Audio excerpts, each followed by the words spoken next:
अस्सलाम वालेकुम।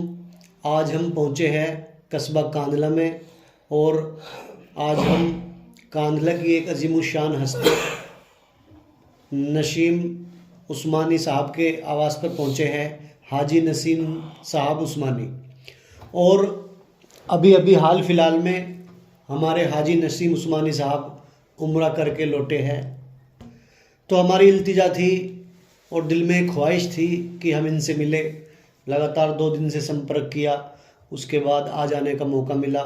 सबसे पहले तो मैं इन्हें मुबारकबाद पेश करता हूँ और उसके बाद कहना चाहता हूँ कि बहुत खुशनसीब होते हैं वो लोग जो मदीना मुनव्वरा और खाना काबा की ज़ियारत करते हैं। और दुआ करता हूँ कि अल्लाह ताला सबको उस दर को दिखाने की तौफीक अता फरमाए।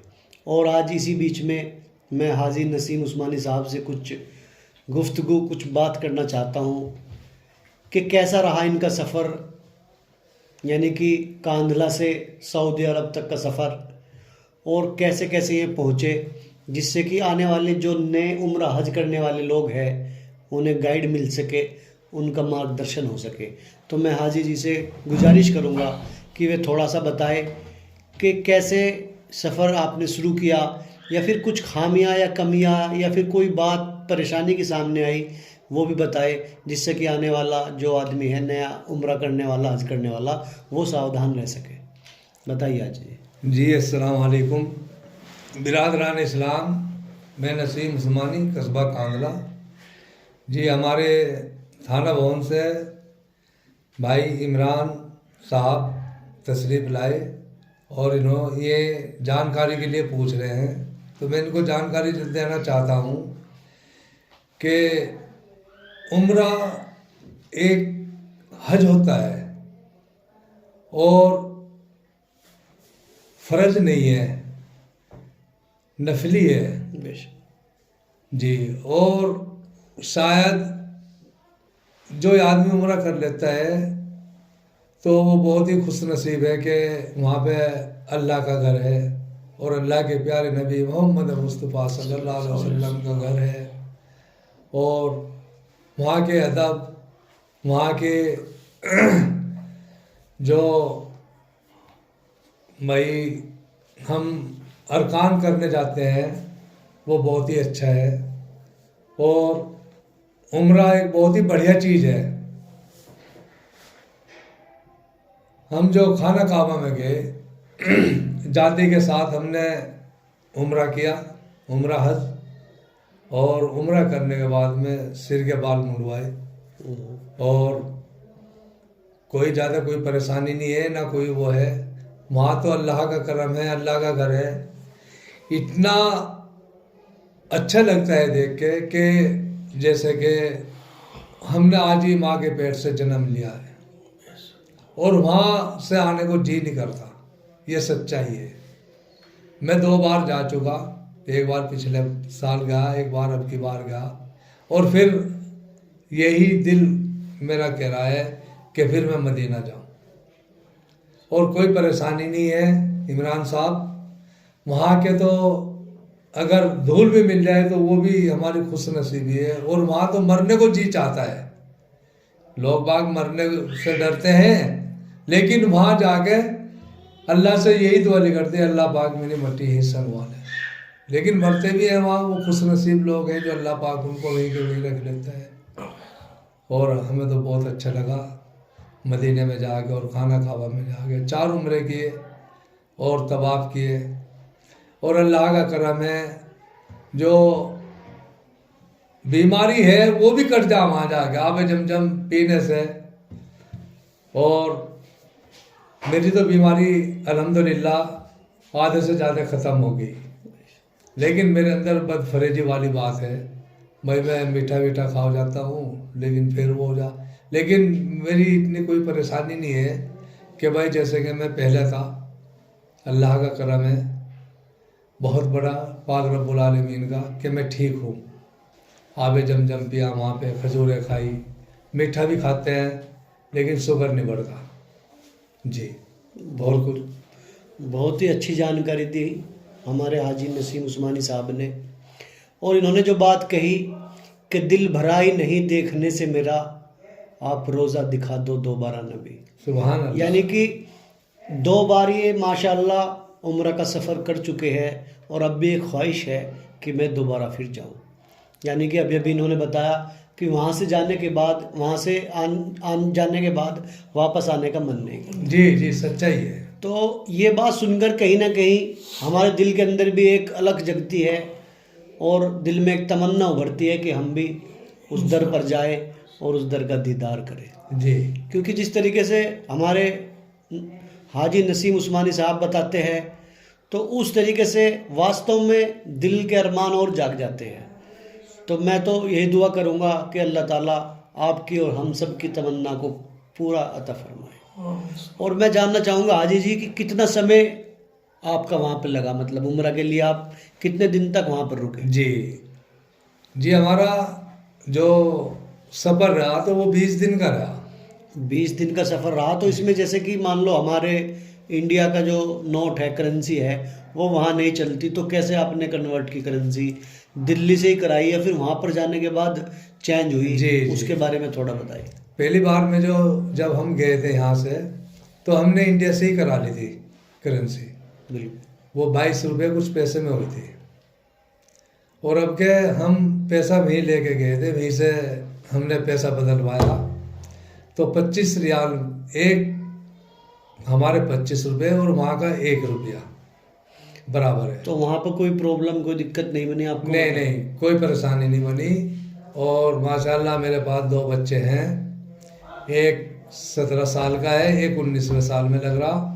इंशाल्लाह उनके पासपोर्ट बनवा के उनको भी भेजूँगा, या उनके साथ खुद जाऊँगा या उनकी अम्मी को भेजूँगा उनके साथ। तो जो एक भ्रम फैला हुआ है, कुछ मैं उम्रा वालों से, हज वालों से मिला था, तो उनके मन में एक भ्रम फैला था कि अपनी करेंसी यहीं पर कन्वर्ट करा ले तो ज़्यादा अच्छा है, नहीं तो वहाँ पर जाने के बाद बहुत घूमना पड़ता है। तो हाजी जी से बात करके इस बात का पता लगता है कि ऐसा कुछ नहीं है। अगर आप करेंसी कन्वर्ट नहीं करा पाए यहाँ पर, तो वहाँ पर भी आसानी से करा सकते हैं। जी, आसानी से। ऐसा नहीं है कि मान लो अगर आप जल्दबाजी में करेंसी कन्वर्ट नहीं करा पाए, तो वहाँ पर भी आसानी से कन्वर्ट करा सकते हैं। जी जी जी जी। तो हाजी जी, अब मैं आपसे जानना चाहूँगा कि जैसे आपने उम्रा पर जाने के बाद कहाँ की मतलब ज़ियारत की, जैसे कि जन्नतुल बकी जी और ओहद का पहाड़ है, और भी बहुत सारी चीज़ें हैं। जी जी। तो उसमें क्या क्या ज़ियारत आपको नसीब हुई अब की बार, थोड़ा सा बताएंगे? जैसे कि हम यहाँ से गए खाना काबा में जाते के साथ उम्रा किया, और उम्रा करने के बाद में हम 1-2 दिन ऐसे ही रहे। फिर ताइफ का सफ़र शुरू होता है हमारा। ताइफ से आके हमने उम्रा किया। ताइफ में हमारे मोहम्मद मुस्तफ़ा सल्लल्लाहु अलैहि वसल्लम गए, और इसलिए गए थे कि वहाँ पे बहुत ही समझदार लोग हैं, पढ़े लिखे लोग हैं। तो हमारे नबी पे वहाँ पे लोगों ने जुल्म उठाया और पत्थर बरसाए। हमारे नबी की जूती मुबारक भी खून में भर गई थी। तो ताइफ इसलिए जाते हैं कि देखने के लिए, वहाँ पे एक अंगूरों का बाग है जो हमारे मोहम्मद मुस्तफ़ा सल्लल्लाहु अलैहि वसल्लम के ज़माने से आज तक वो हरा है। हज़रत अली की जो सबसे पहली इस्लाम की मस्जिद है, वो वहीं पे है ताइफ के अंदर। फिर वहाँ से आके उम्रा करा जाता है। फिर मस्जिद आयशा से उम्रा करा जाता है। फिर अरफात के मैदान में जाते हैं, उम्रे वाले भी जाते हैं। फिर वहाँ से आके उम्रा होता है। उम्रे आप कहीं 3 कर लो, 4 कर लो, 5 कर लो, 6 कर लो। अब की बार में हमारा जो वक्त लगा है खाना काबा के अंदर, वो 13 दिन का लगा है। 13 दिन के बाद में हम मदीना पहुँचे। मदीने में आराम है हाजी को, वहाँ तो 5 टाइम की नमाज पढ़ो और अपने रूम पे आ जाओ। इबादत करनी पड़ती है। और हज में खाना काबा में तवाफ करना पड़ता है, उम्रा करना पड़ता है, और सफ़ा मरवा पे भी दौड़ना पड़ता है। वहाँ पे मेहनत ज़्यादा है। और ताइफ गए और जंग बदर भी गए। अब की बार में जंग बदर का वाक़या भी देखा, सुना भी, बहुत ही अच्छा लगा। और ओहद पहाड़ पे गए, मस्जिद कूबा गए, वहाँ पे भी एक उम्रे का सवाब मिलता है मदीने के अंदर। मस्जिद कूबा जाओ और वहाँ पर 2 रकात नमाज नफिल पढ़ो तो एक उम्र का सवाब अल्लाह के प्यारे नबी मोहम्मद मुस्तफ़ा सल्लल्लाहु अलैहि वसल्लम ने अपनी ज़ुबान मुबारक से फरमाया मदीने के लोगों को कि मदीने के लोगों ने क्या अल्लाह के प्यारे नबी से कि अल्लाह के प्यारे नबी हम जो हज और उम्रा करें तो काफ़ी दूर का फासला है और हम कैसे करेंगे कि मैं तुम्हें एक चीज़ बता रहा हूँ मस्जिद कूबा यहाँ पे आप 2 रकात नमाज नफिल पढ़ लो आपको एक उम्र का सवाब मिलेगा। जी बहुत ही अच्छी जानकारी दी। और बिल्कुल। और हाँ एक बात और जी जी बताइए बताइए बताइए बताइए। अल्लाह से एक दुआ और की थी हमने कि अल्लाह पाक हमें रियाजुल जन्नह में नमाज अदा करा दे पाक रब्बुल आलमीन। खाना काबा में हमने हाथ उठा के दुआ की अल्लाह से। तो अब की बार में हमें मस्जिद नबवी में रियाजुल जन्नह में नमाज पढ़ने का हमें टाइम मिला और फजर की नमाज हमने वहाँ पे अदा की इमाम के पीछे ही। बेशक ये हमारे भाग है हमारे नसीब है कि अल्लाह ने हमें पाक रब्बुल आलमीन ने रियाजुल जन्नह में बाजमात के नमाज पढ़ाई अल्लाह ने। माशाअल्लाह जी और मेरे पे इसकी ऑडियो भी है। रियाजुल जन्नह में नमाज पढ़ी रसूल मेंबर के सामने पढ़ी नमाज। माशाअल्लाह। जी देखो बहुत ही अच्छी बात हमारे हाजी नसीम उस्मानी साहब ने बताई। दिल को बहुत सुकून मिला और बहुत सारी जानकारी भी मिली। यानी कि ये जो बात बताते जा रहे थे हमें भी ऐसा लग रहा था कि जैसे कि हम भी उस चीज़ की मतलब शेयर कर रहे हो। तो मतलब मैं कहना चाहता हूँ कि आज इनसे बहुत अच्छी अच्छी जानकारी हमें मिली और कैसे कैसे कहाँ कहाँ ज़ियारत की हमारे हाजी नसीम उस्मानी साहब ने वो भी बताई और कितने दिन वहाँ पर रुके वो भी बताई। लेकिन एक सवाल रह गया कि जैसे कि मान लो आप यहाँ से वहाँ गए तो आपको किसी टाइप की जैसे कि एक उम्रा सफ़र का जो पैकेज होता है उस हिसाब से आपको रहने में या खाने पीने में कोई दिक्कत का सामना तो नहीं करना पड़ा? जी जी ये भी बताऊंगा। देखिए खाना तो वहाँ पे बहुत अच्छा मिलता है माशाल्लाह। और ये एजेंट की बात होती है जो जैसे आप एजेंट लोगे वो ऐसे ही आपके साथ बर्ताव करेगा। बिल्कुल। हमारे एक एजेंट हैं बड़ौद के हैं हमारे पास के हाजी अनीस साहब।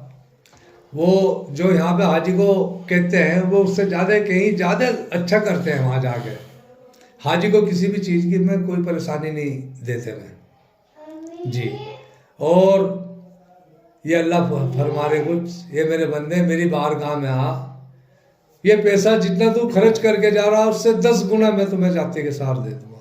भाई मुझे तो मिला है मुझे तो मिला है उम्र पैसे जैसे कि मैं अपने घर पे आया तो अल्लाह ने मुझे ऐसी जगह से रोजी दी ऐसी जगह से रोजी दी जो मैं गुमान भी नहीं कर सकता। अल्लाह ने मेरा पैसा वो उससे भी 10 गुना ज़्यादा लिया मुझे अल्लाह ने जितना मैं खर्च करके आया। और मैं अल्लाह से ये दुआ करता हूँ कि मैं नसीम उस्मानी कस्बा कांदला मेरी बिरादर पूरी मेरी बिरादर हज और उम्रा करे आमीन। और मैं अल्लाह के घर में भी यही दुआ करके आया कि मैं अपनी बिरादरी को अल्लाह से दुआ करके आया हूँ कि मेरी बिरादरी का हर नौजवान हर साथी मेरा वो हज और उम्रा करे। जी बेशक बहुत ही अच्छी बात बताई हाजी जी ने। और इन्होंने बताया कि बड़ौद से कोई एजेंट थे हाजी अनीस करके तो उन्होंने बहुत ही ज़्यादा ख्याल रखा। और जब कोई एजेंट अच्छा काम करता है तो देखो उसका गुणगान भी किया जाता है जो हाजी जी ने भी किया।